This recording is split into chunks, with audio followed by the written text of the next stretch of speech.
Elsewhere, big South African retailers reported strong revenue and profit growth in the last quarter of 2017 and the first quarter of this year, and that's despite lower sales growth.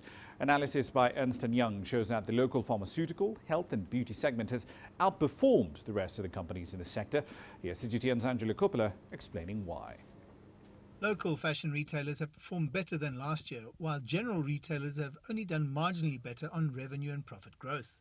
I think retailers would struggle sometimes to defend the top-line growth, where they have to take into account the increase in prices versus the increase in volumes. Not all retailers were equally successful.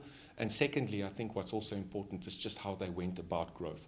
Sometimes it was increasing trading density, but most of the time it was literally just buying more space. South African retailers have produced a mixed set of results. Some have entered the social media space in a drive to increase awareness and ultimately sales, with varying degrees of success. The reality is that retailers need to understand that they can both influence and shape conversation.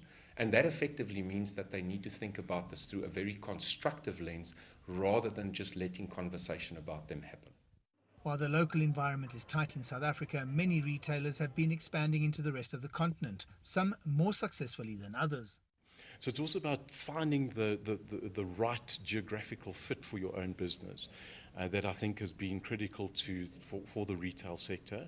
And it's really something that I would say they're still working on right now. They are still very much in the process of understanding where's our next opportunity, how are we going to get there?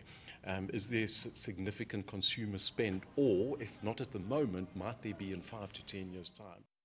However, the prognosis for the second half of 2018 isn't that encouraging. My general sense is that when they talk to the market, we've characterized it as cautiously optimistic. My sense is it will be tough going. We've been hearing the same thing for a few years. I think what we are all, and this includes all retailers, are desperate for is a number of consistent positive data points, which we are yet to see.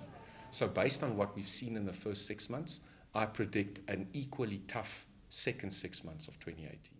While the retail sector in South Africa is really diverse, it's still a function of the confidence levels of consumers about whether they're more profitable or less so. I'm Angelo Coppola for CGTN in Johannesburg, South Africa.